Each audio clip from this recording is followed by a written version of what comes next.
السلام علیکم ورحمۃ اللہ وبرکاتہ۔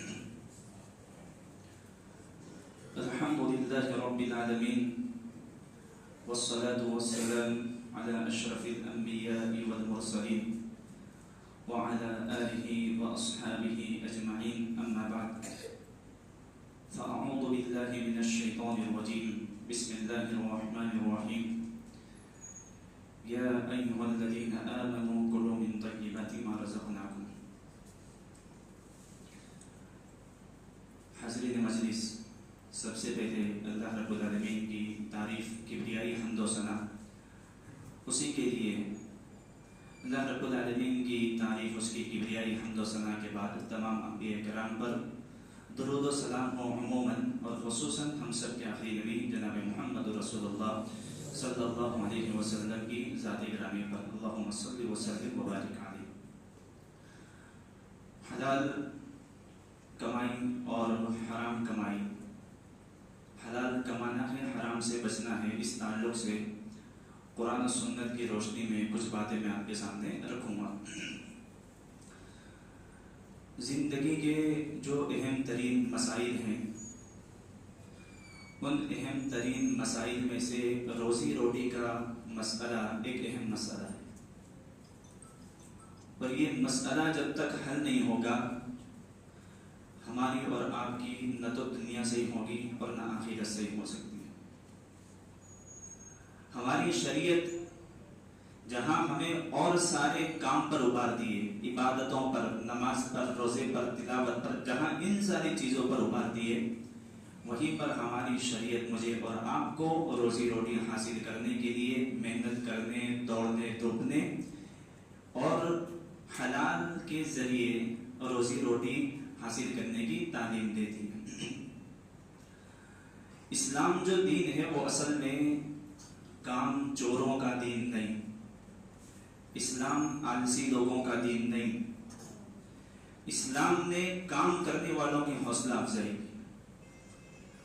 آپ قرآن اور حدیث پڑھیں گے، کہیں پر آپ کو آلسی لوگوں کے بارے میں یا کام چور لوگوں کے بارے میں شریعت کہیں بھی ان کی حوصلہ افزائی کرتی نہیں دی، بلکہ شریعت جہاں پر بھی حوصلہ بلند کرتی ہے وہ کام کرنے والوں کا، محنت کرنے والوں کا حوصلہ افزائی کرتی ہے۔ روزی روٹی کے سلسلے میں اللہ رب العالمین نے سورہ ملک کے اندر فرمایا، هو الذی جعل لکم الارض ذلولا فامشوا فی مناکبها وکلوا من رزقہ، کہ اللہ نے زمین کو نرم بنایا تاکہ انسان اس پر چل سکے، فامشوا فی مناکبها، تاکہ تم اس پر چلو، وکلوا من رزقہ، اور اللہ کے رزق کو کھاؤ، اللہ کے رزق کو حاصل کرو۔ تو سب سے پہلے یہ نقطہ ذہن میں رکھے کہ ہماری شریعت کمانے کے مخالف نہیں، ہماری شریعت مال کمانے کے مخالف نہیں ہے، ہماری شریعت ہمیں کمانے کا حکم دیتی ہے، کمانے کی تعلیم دیتی ہے۔ بلکہ اللہ رب العالمین نے تو سورہ مزمل میں حلال طریقے سے کمانے والوں کا ذکر اللہ کی راہ میں جہاد کرنے والوں کے ساتھ ذکر کیا۔ بھائی اللہ کی راہ میں جہاد کرنے والوں کا کیا مقام ہے ہم سب جانتے ہیں۔ اللہ کی راہ میں جہاد کرنے والوں کے ساتھ اللہ ان لوگوں کا ذکر کر رہا ہے جو اللہ کی راہ میں حلال طریقے سے مال کماتے ہیں۔ وَآخَرُونَ يَضْرِبُونَ فِي الْأَرْضِ يَبْتَغُونَ مِنْ فَضْلِ اللَّهِ، اللہ کے کچھ بندے ایسے ہیں جو زمین میں روزی روٹی تلاش کرتے ہیں، اور اللہ کے کچھ بندے ایسے ہیں جو اس کی راہ میں جہاد کرتے ہیں، اللہ کی راہ میں لڑتے ہیں۔ یہ اصل میں اس آیت کا پس منظر یہ ہے کہ شروع میں اللہ کے نبی صلی اللہ علیہ وسلم کو یہ حکم تھا کہ آپ کو رات بھر تھوڑا آرام کرنا ہے اور تہجد پڑھنی ہے، آپ کو تھوڑا حصہ آرام کرنا ہے۔ پھر اللہ نے اس حکم کو تھوڑا سا تبدیل کر دیا کہ نہیں، میرے سارے بندے ایک جیسے نہیں ہوتے، برابر نہیں ہوتے، میرے کچھ بندے ایسے ہیں جن کو روزی روٹی کمانا ہے، روزی روٹی کے لیے جستجو کرنی ہے، محنت کرنی ہے، سفر کرنا ہے، تجارت کرنا ہے، اور اسی طریقے سے میرے کچھ بندے ایسے ہیں جن کو جہاد کرنا ہے، لڑنا ہے۔ تو ظاہر سی بات ہے یہ محنت کرتے ہیں تو رات بھر تہجد نہیں پڑھ سکتے، تو اس حکم کو بدل دیا اور اللہ رب العالمین نے حکم دیا کہ نبی اب آپ رات میں آرام بھی کیجیے اور جتنا ہو سکے کیا کریے، تہجد کا بھی اہتمام کریے۔ وَآخَرُونَ يَضْرِبُونَ فِي الْأَرْضِ يَبْتَغُونَ مِنْ فَضْلِ اللَّهِ وآخرون یقاتلون فی سبیل اللہ، کہنا یہ کہ یہاں پر اللہ نے حلال طریقے سے تجارت کرنے والوں کا ذکر اللہ کی راہ میں جہاد کرنے والوں کے ساتھ کیا ہے۔ اور صحیح بخاری کی وہ روایت، اس میں اللہ کے نبی صلی اللہ علیہ وسلم فرما دیں ما اکل احد طعاما خیر من ان یأکل بعمل یدہ، کہ انسان کے ہاتھوں کی کمائی سے افضل کوئی کمائی نہیں۔ انسان اپنے ہاتھ سے کما کر کے کھاتا ہے، اس سے بہتر کوئی کمائی، اس سے افضل کوئی کمائی نہیں۔ پھر اللہ کے نبی نے مثال دی وَإِنَّ نَبِيَّ اللَّهِ دَاوُودَ عَلَيْهِ السَّلَامُ كَانَ يَأْكُلُ مِنْ عَمَلِ يَدِهِ، کہ اللہ کے جو پیغمبر تھے حضرت داؤد علیہ السلام، وہ اپنے ہاتھوں سے کما کر کے کھاتے تھے۔ حضرت داؤد علیہ السلام ہم سب جانتے ہیں لوہے کا کام کرتے تھے، اللہ نے ان کے لیے لوہے کو نرم بنا دیا تھا کہ لوہے کو جس شکل میں چاہتے وہ ڈیزائن کر کے بتا دیتے تھے۔ تو یہ لوہے وغیرہ کا کام جو ہمارے نزدیک حقیر سمجھا جاتا ہے، اللہ کے نبی نے حضرت داؤد علیہ السلام کی مثال دی وَإِنَّ نَبِيَّ اللَّهِ دَاوُودَ عَلَيْهِ السَّلَامُ كَانَ يَأْكُلُ مِنْ عَمَلِ يَدَيْهِ، کہ اللہ کا پیغمبر حضرت داؤد علیہ السلام جیسا عظیم پیغمبر حلال کمائی کے لیے کیا کر رہے تھے؟ لوہے کا کام کر رہے تھے۔ اور داؤد علیہ السلام کو چھوڑیے، کیا خود ہمارے نبی صلی اللہ علیہ وسلم نے تجارت نہیں کی مکی زندگی میں؟ حضرت خدیجہ کا مال لے کر کے تجارت کرنے نہیں گئے؟ اور تجارت کے بعد میرے بھائیو کیا اللہ کے نبی صلی اللہ علیہ وسلم نے بکریاں نہیں چرائی؟ اللہ کے نبی نے خود بکریاں چرائی، اور صحیح بخاری کی روایت میں آتا ہے کہ اللہ کے تمام نبیوں نے بکریاں چرائی۔ اللہ کے جتنے نبی دنیا کے اندر تشریف آئے تمام نبیوں نے بکریاں چرانے کا کام کیا۔ یہ بکریاں چرانا میرے نزدیک، آپ کے نزدیک حقیر سمجھا جاتا ہے؟ اللہ رب العالمین نے اپنے نبیوں سے، اپنے پیغمبروں سے اس کام کو کروایا ہے۔ کہنے کا مقصد یہ میرے بھائی کہ اگر کام حلال ہو تو یہ مت دیکھو چھوٹا ہے کہ بڑا ہے، بلا شرم کے اس کام کو کر لینا چاہیے۔ حرام کے کروڑوں کمانے سے بہتر ہے کہ آپ حلال کے 100 روپے کمائیں۔ ٹھیک ہے؟ تو کہنا یہ میرے بھائیوں کہ اللہ رب العالمین جس انسان کو چھوڑا، ہاں یہ فیری مجھ سے نہیں ہوتی، وہ مجھ سے نہیں ہوتا، اللہ رب العالمین اللہ کے نبی نے مثال بیان فرما دی کہ نبی جو سب سے افضل ہے، سید ولد آدم، تمام اولاد آدم کے سردار ہیں، اور اس زمین پر اللہ کے نبی صلی اللہ علیہ وسلم سے افضل انسان نہ کبھی پہلا آیا نہ بعد میں آ سکتا ہے۔ جب اس نبی نے بکریاں چرائی میرے بھائیوں، تو پھر ہم اور اب ان کے سامنے کیا ہے؟ کہنا یہ ہے شریعت کمانے کا حکم دیتی ہے، کمانے کے خلاف نہیں، مگر ایک کنڈیشن لگاتی ہے۔ کون سی کنڈیشن ہے؟ حلال کماؤ اور حرام سے بچو۔ حلال کمانا ہے، حرام سے بچنا ہے بس۔ اور شریعت میں آپ دیکھو گے کہ حرام چیزیں بہت تھوڑی، حلال چیزیں بہت زیادہ ہیں۔ جوا نہیں کھیلنا، سود نہیں کھانا، ڈاکہ زنی کر کے مال حاصل نہیں کرنا، چوری نہیں کرنا، جھوٹی گواہی دے کر کے مال حاصل نہیں کرنا، حرام چیزیں بہت تھوڑی۔ باقی اس کے علاوہ شریعت کہتی ہے کہ حلال راستے جتنے ہیں ان راستوں کو اپنا کر کے حلال مال تو کیا ہے تم حاصل کرو۔ شریعت کمانے کا حکم دیتی ہے، مگر شرط لگاتی ہے کہ کام حلال ہونا چاہیے۔ اور یاد رکھو کہ مال جو ہم کماتے ہیں چاہے حلال ہو کہ حرام ہو، حلال ہو کہ حرام ہو، اس کا حساب ہمیں اللہ رب العالمین کے یہاں پر دینا ہے۔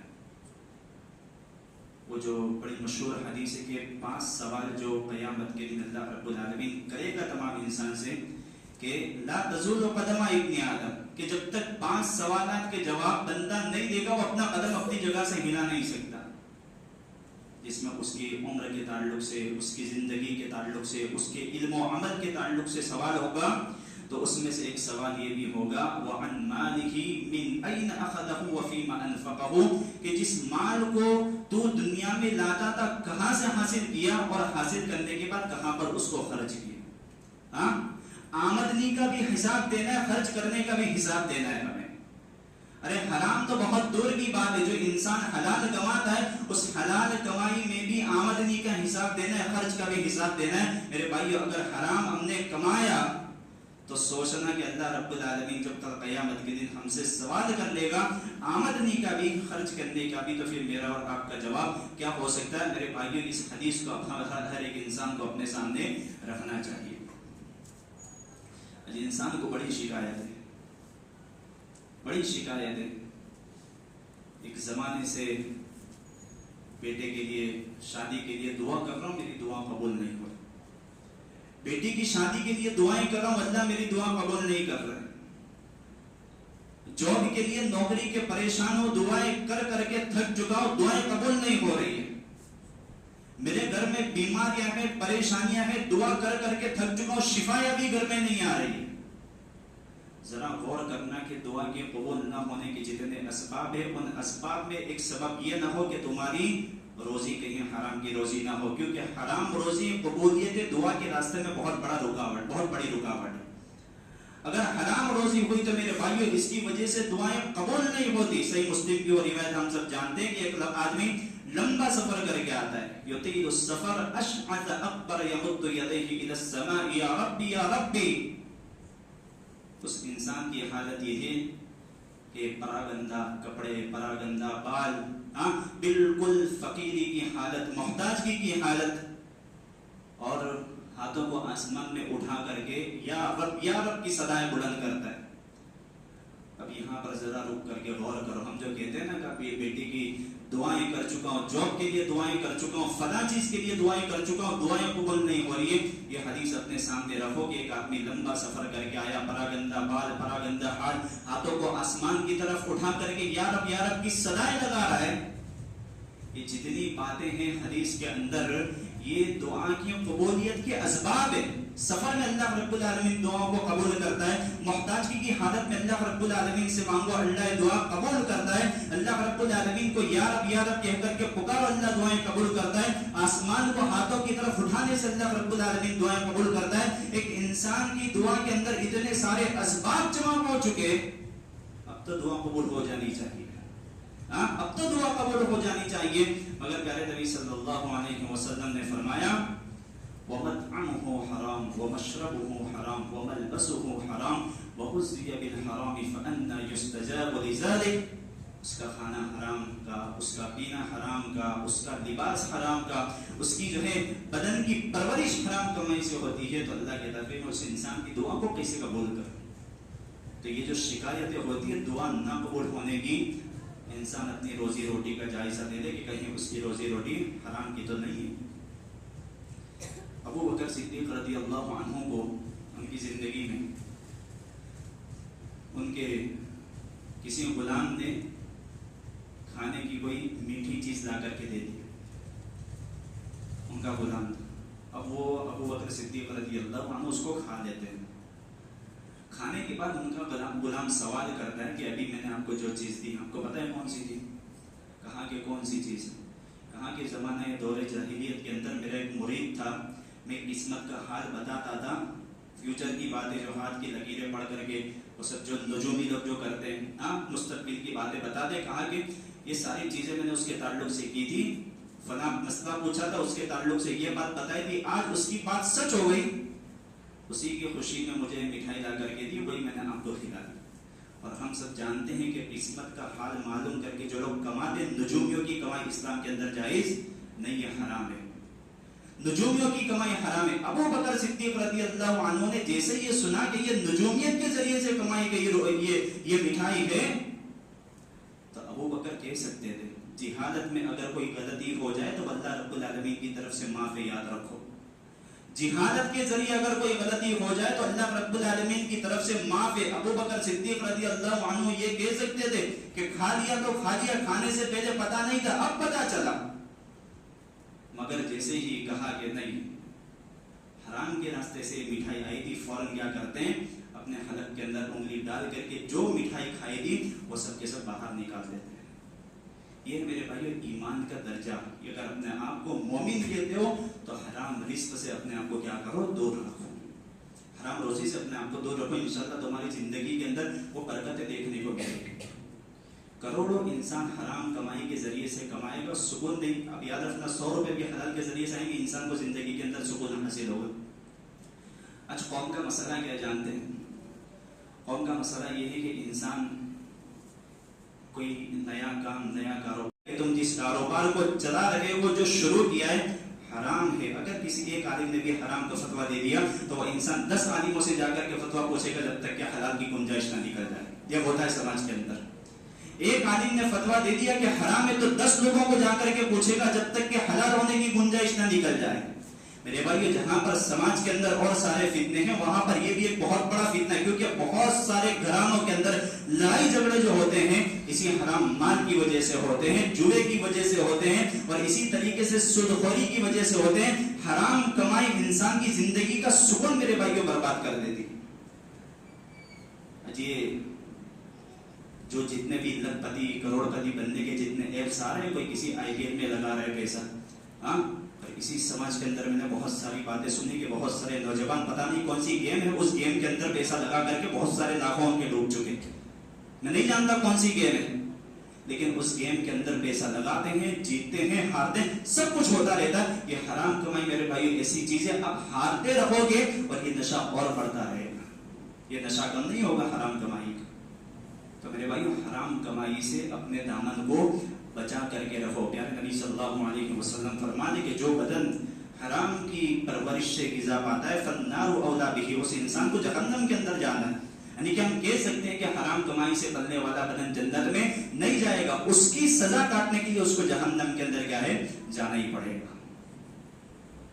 تو میرے بھائیو، جس تجارت کو اللہ رب العالمین نے حلال کیا ہے آپ اس کو کرو. یا ایھا الذین آمنوا لا تأکلوا اموالکم بینکم بالباطل. اب اگر کوئی کاروبار بھی کرتے ہو، حلال کاروبار ہے، لیکن اسی کاروبار کو اب جھوٹ بول کر کے آپ کا کوئی سامان ہے، ہاں اس کے اندر کوئی خرابی ہے، اس خرابی کو آپ بیان نہیں کرتے بلکہ جھوٹ بولتے ہو. مال تمہارا، یہ کاروبار آپ کا، یہ کپڑے آپ کے، یہ آپ کی دکان کے اندر، اگر اس کے اندر کوئی خرابی ہے آپ نے جھوٹ بول کر کے بیچ دیا کہ نہیں یہ پورا اچھا مال ہے، جھوٹ بول کر کے کمائی جانے والی روزی روٹی بھی حرام ہو جاتی ہے. سود کے ذریعے سے کمائی گئی روزی. اللہ کے نبی صلی اللہ علیہ وسلم تو سود کے بارے میں کیا فرماتے ہیں کہ سود کے کتنے درجے ہیں؟ 73 درجے. ایک انسان اگر ایک بار سود کرے، ایک سود کا 1 روپیہ کھائے تو گویا اس نے 73 گناہ کیے. اور پیارے نبی صلی اللہ علیہ وسلم فرماتے ہیں کہ ایسرھا، جو سود کا سب سے نچلا درجہ ہے، ایسرھا ان ينكح الرجل امه، کہ انسان اپنی ماں کے ساتھ غلط کام کرے، اپنی ماں کے ساتھ نکاح کرے، اپنی ماں کے ساتھ زنا کرے. یہ سود کا سب سے بدترین درجہ ہے. سماج اور معاشرے میں سے بہت سارے لوگ ہیں جو سود کا لین دین کرتے ہیں. ہاں، بینک کے اندر یہی ہوتا ہے نا. ہندوستان کے اندر تو جتنی بینک ہے ان کی جو بنیاد ہے وہ سود کے اوپر ہے. اسی لیے علماء کہتے ہیں کہ بینک وغیرہ کے اندر نوکری نہیں کرنی چاہیے، اس میں بینک وغیرہ کے تعلق سے سب لکھنا پڑتا ہے، گواہ دینا پڑتا ہے. اور پیارے نبی صلی اللہ علیہ وسلم نے سبھی لوگوں کو برابر کہا ہے. ہاں، سود کھانے والے پر، کھلانے والے پر، لکھنے والے پر، سود کی گواہ بننے پر سبھی لوگ گناہ کے اندر برابر ہے. سبھی لوگوں کے اوپر اللہ رب العالمین کی لعنت برستی ہے. اور جو ساتھ ہلاک کر دینے والے گناہ ہیں، ساتھ ہلاک کر دینے والے گناہ کے اندر اللہ کے نبی صلی اللہ علیہ وسلم نے جس گناہ کو شامل کیا ہے 5ویں نمبر کی فہرست پر اللہ کے نبی صلی اللہ علیہ وسلم نے سود کو رکھا ہے. اجتنبوا السبع الموبقات، ساتھ ہلاک کر دینے والے گناہوں سے بچو. بھئی گناہ سب ہلاک کرنے والے ہوتے ہیں، گناہ سب ہلاک کرنے والے ہوتے ہیں، مگر جس گناہ کے بارے میں اللہ کے نبی صلی اللہ علیہ وسلم یہ کہہ دے کہ یہ گناہ ہلاک کرنے والا ہے تو پھر ہم سمجھ سکتے ہیں کہ گناہ کتنا خطرناک ہوگا. سب سے پہلے اللہ رب العالمین کے ساتھ شرک کرنا، اس کے بعد جادو کرنا کرانا، وقتل النفس الذی حرم اللہ الا بالحق، ناحق کسی کو قتل کر دینا. نمبر 4 واکل مال الیتیم، یہاں یتیم کا معنا ناحق طریقے سے کھانا، واکل الربا اسی طریقے سے سود کھانا. 5ویں نمبر پر اللہ کے نبی صلی اللہ علیہ وسلم نے جو ہلاک کر دینے والا گناہ ہے اس پر کس کو رکھا ہے؟ سود کو رکھا. اور اس کے بعد والتولی یوم الزحف، میدان جنگ سے پیٹ پھیر کر کے بھاگ جانا. اور 7واں وقذف المحصنات الغافلات المؤمنات، کسی نیک بھولی والی پاک دامن عورت پر کیا کر دینا؟ زنا کا الزام لگانا. یہ جو 7 ہلاک کر دینے والے بڑے بڑے گناہ ہیں اس میں 5ویں نمبر پر اللہ کے نبی صلی اللہ علیہ وسلم نے سود کو رکھا ہے، جس میں اس سماج کی اکثریت مبتلا ہے. اس سماج کی اکثریت مبتلا ہے. میرے بھائیوں، سود خوری سے اپنے آپ کو بچا لو، سود کے لین دین سے جو ہے اپنے آپ کو بچا لو. جیسے کہ میں نے کہا کہ کوئی حلال چیز بھی ہے مگر انسان اس حلال چیز کو حرام کا راستے سے حاصل کرے گا تو وہ حلال ہوتے ہوئے بھی اس انسان کے حق میں حرام ہو جائے گی. اللہ کے نبی صلی اللہ علیہ وسلم دنیا میں آئے، کئی سارے مقاصد ہیں اس کے، ہم کو عبادتیں سکھانے کے لیے، توحید کا سبق پڑھانے کے لیے، شرک سے بچانے کے لیے، اچھی اور بری باتوں میں تمیز سکھانے کے لیے، اللہ کے نبی کے دنیا میں ہم کو اخلاق سکھانے کے لیے، تربیت بتانے کے لیے اللہ کے نبی کے دنیا میں آنے کے کئی سارے مقاصد ہیں۔ انہیں مقاصد میں سے ایک بہت بڑا مقصد پیارے نبی کا دنیا میں آنے کا یہ کہ مبعوث ہونے کا یہ کہ پیارے نبی صلی اللہ علیہ وسلم اس امت کو حلال اور حرام کے درمیان میں فرق سکھانے کے لیے بھی آئے تھے۔ اللہ رب العالمین نے فرمایا سورۃ الاعراف کے اندر الذین یتبعون الرسول النبی الامی الذی یجدونہ مکتوبا عندهم فی التوراۃ والانجیل، کہ وہ جو نبی کے آخری جس کا ذکر تورات اور انجیل کے اندر بھی موجود ہے، اس نبی کا کام کیا تھا دنیا میں؟ یأمرهم بالمعروف وینہاهم عن المنکر، کہ وہ بھلی باتوں کا حکم دیں گے، بری باتوں سے روکیں گے، منکر سے روکیں گے، وَيُحِلُّ لَهُمُ الطَّيِّبَاتِ وَيُحَرِّمُ عَلَيْهِمُ الْخَبَائِثَ، اللہ کے حکم سے پاکیزہ چیزوں کو حلال کریں گے اور اللہ کے حکم سے لوگوں کے لیے خبیث چیزوں کو حرام کریں گے۔ میرے بھائیوں، اس آیت کے اندر اللہ کے نبی صلی اللہ علیہ وسلم کی بعثت کا مقصد بتایا ہے کہ اللہ کے نبی دنیا میں اس وجہ سے آئے تاکہ اپنی امت کو جائز اور ناجائز، حلال اور حرام کے درمیان میں تمیز سکھا دے، فرق سکھا دے۔ سمجھ رہے ہیں؟ تو سب سے پہلے میرے بھائیو یاد رکھو کہ جو جتنے بھی ایپس وغیرہ ہوتے ہیں، چاہے آئی پی ایل کے تعلق سے، گیم وغیرہ کے تعلق سے، انسان اس کے اندر ایسا مبتلا ہے، ایسا نشہ لگ جاتا ہے کہ گھروں کے سامان بیچ کر بھی کیا کرتا ہے؟ وہ جوا کھیلتا ہے۔ ایک شارٹ کلپ میں نے یوٹیوب کے اندر دیکھی تھی، ایک نوجوان کی 96 لاکھ روپے تقریباً وہ ہار چکا تھا، وہ آپ لوگ نے بھی دیکھی ہوگی، 96 لاکھ روپے گھر والوں نے اس کو نکال دیا۔ تو یہ چیز میرے بھائیو ایسی ہے کہ ہارتے جاؤ گے مگر اس کا نشہ ختم نہیں ہوگا۔ اور حلال کے میں نے بتایا کہ 100 روپے بھی کماؤ گے تو آپ کو سکون محسوس ہوگا، سکون کا احساس آپ کو اپنی زندگی کے اندر محسوس ہوگا۔ میرے بھائیو ایک چیز یاد رکھو کہ حرام کا راستہ اختیار کرنا ہی کیوں؟ حرام کا راستہ اختیار کرنا ہی کیوں؟ میں ہوں یا آپ ہو یا دنیا کا کوئی بھی انسان، مسلمان ہو یا کافر ہو یا کسی بھی مذہب کا ماننے والا ہو، اللہ نے اس کی روزی روٹی بہت پہلے ہی لکھ دی ہے۔ اللہ نے انسان کی روزی روٹی بہت پہلے لکھ دی ہے۔ کب لکھ دی ہے؟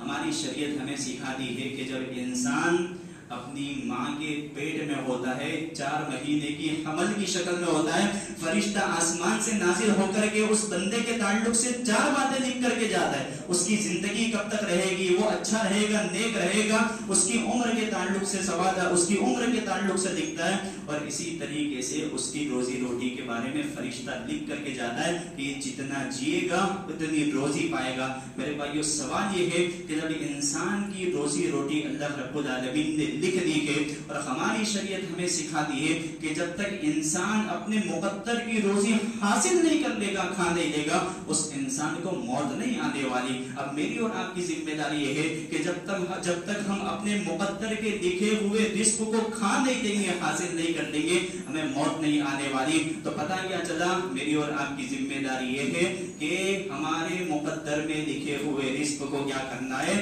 حلال طریقے سے مجھے اور آپ کو حاصل کرنا ہے۔ صحیح الجامع کی روایت ہے، پیارے نبی صلی اللہ علیہ وسلم ارشاد فرماتے ہیں ان روح القدس